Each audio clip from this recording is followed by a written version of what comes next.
Hi mga ka-fams! Good afternoon po sa inyong lahat. And mga ka-fams, nandito kami sa paaralan.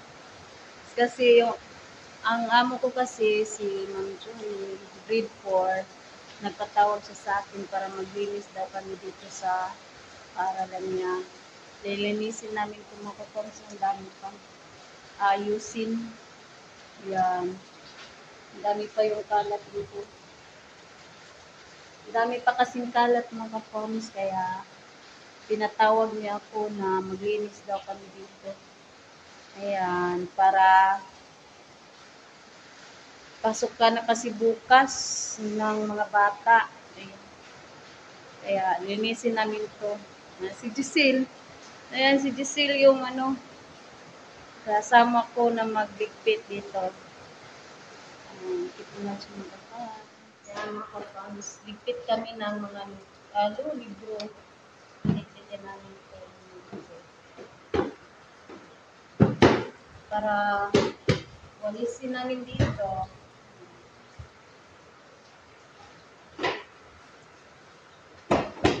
Ako lang yung sige. Pagkalit sa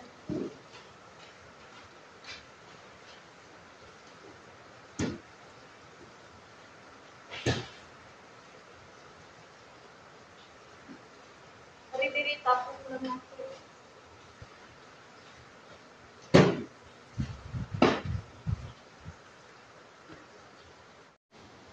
Itapok siya ti.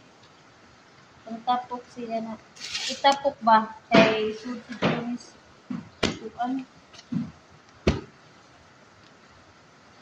Pagsuot siguro niya sa.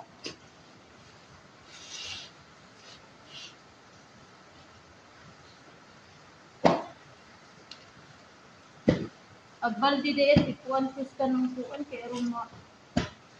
Tuan pis mo.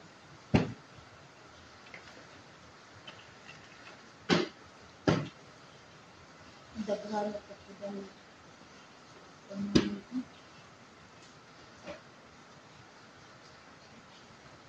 Niya makapansin. Ang daming libro na liligpitin.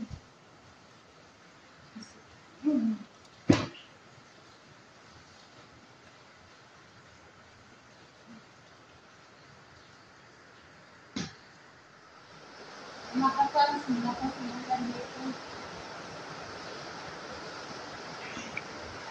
Ulan dito. Anak. Ulan ko na hukla.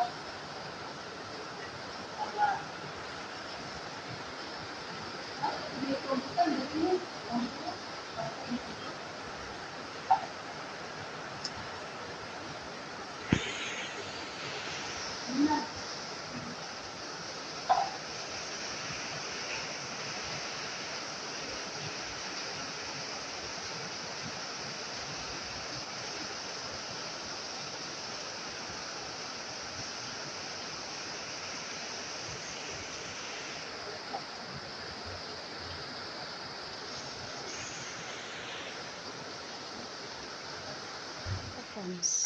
Mag-ano kami, manilhig.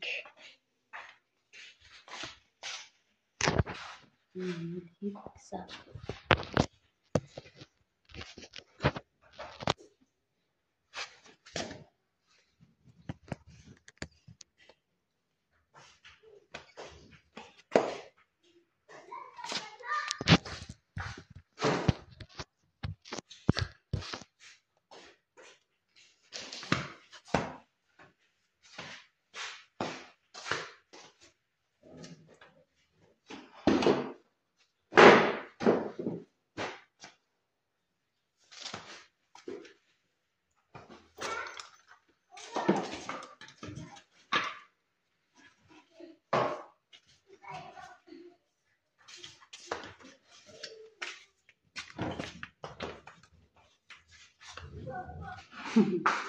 Nakapangis magalis ako para matapos. Ay, daghan pa dumaan. Ako nun. Tapos,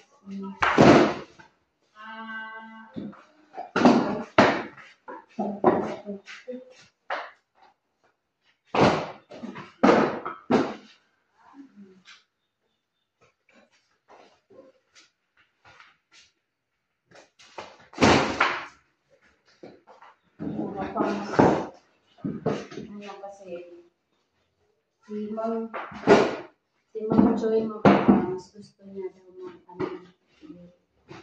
si Giselle, kanya niya daw ang mag-working student sa kanila. Pero si Ayin ba or si Giselle gustong kunin na mag-working student dito doon sa bahay nila Ma'am Joy. Pero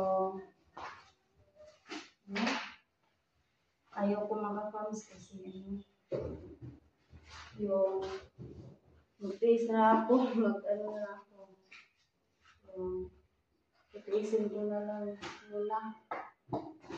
Ang hirap. Pag-aral ko lang sila. Ayaw ko silang mahirapan.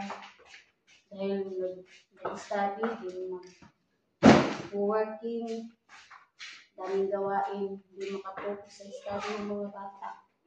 Ayaw ko naman mag-working sa mga bata kanila. Kaya ko naman din mag-aaral pa. Kaya naman ko na para magkalisod-lisod. Yung mga kapatid. Mahalang hirap sa buhay. Basta Islam. Ayaw ko lang yung mahirapan yung mga bata. Kailan kung ako lang mahirapan, wag sila. Isip ko na lang yung hirap. Para makapagtapos sila ng pag-aaral.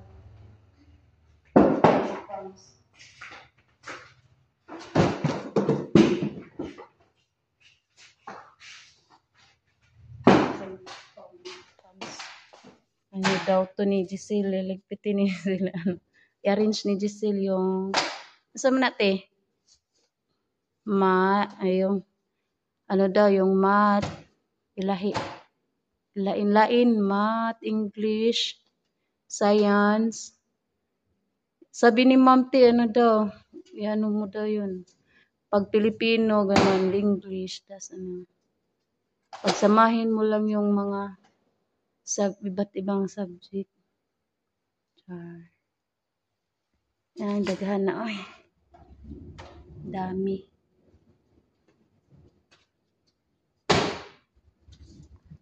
Aralin panglipunan natin. Ipangkuan lang siya kay aron di ka maglisod.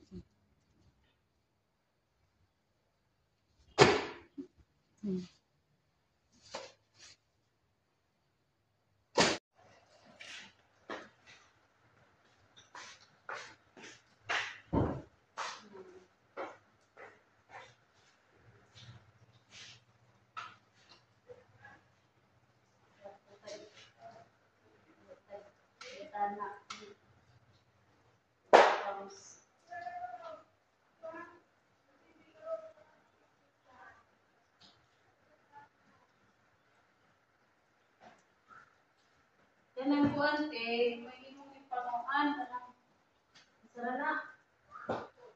Hapit na kamuan dagan pa. Iya kana dila terus na kiruan.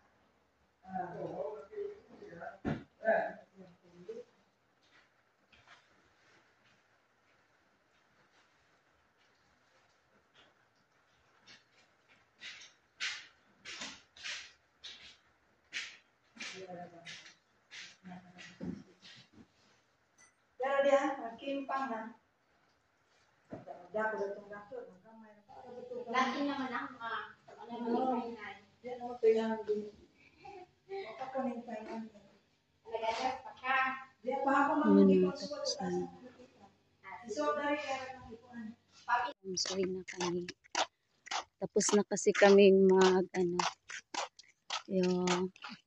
maglinis ng silid paaralan ni Ma'am Joy. Papuwi na kami.